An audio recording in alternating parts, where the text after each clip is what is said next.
Salut à toi et bienvenue dans le podcast des consultants. Dans ce podcast, on parle d'un ensemble d'actions, d'un ensemble de méthodes et d'une attitude à avoir pour devenir des consultants qui excellent dans leur domaine.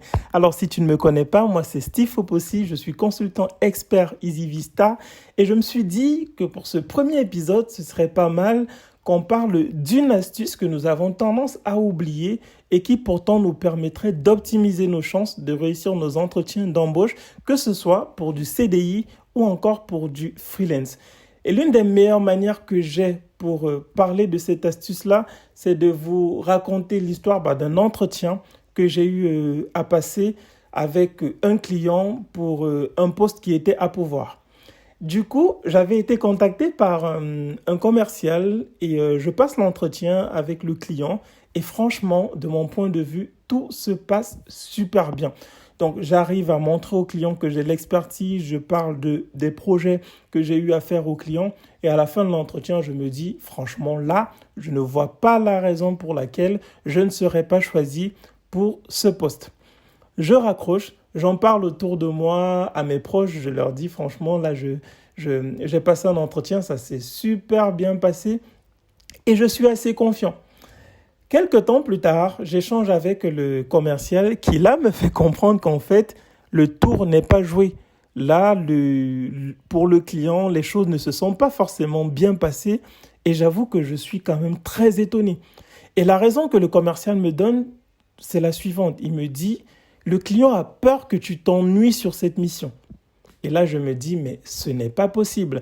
On nous demande d'être compétent, on nous demande d'avoir de l'expérience. Je t'ai montré et je t'ai démontré tous ces points pendant l'entretien.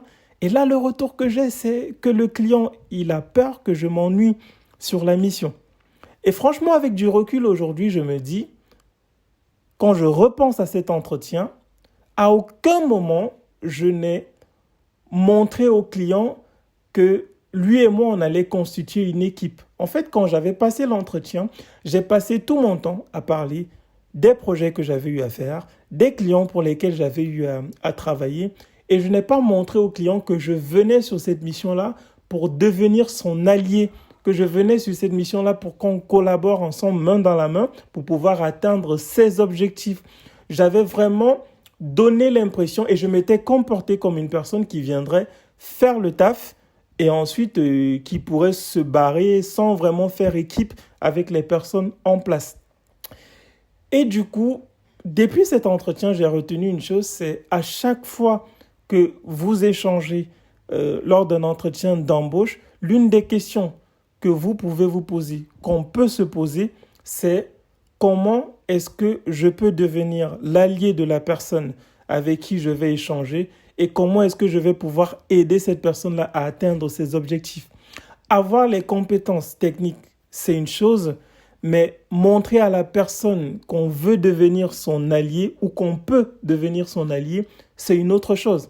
Il y a des personnes, ça on vous le dira potentiellement pas de manière explicite, et il y a des personnes en fait qui décident de ne pas recruter des candidats parce qu'ils pourraient se sentir menacés sur le poste qu'ils sont en train d'occuper. Parce que ces candidats-là n'ont pas montré qu'ils pourraient devenir des alliés.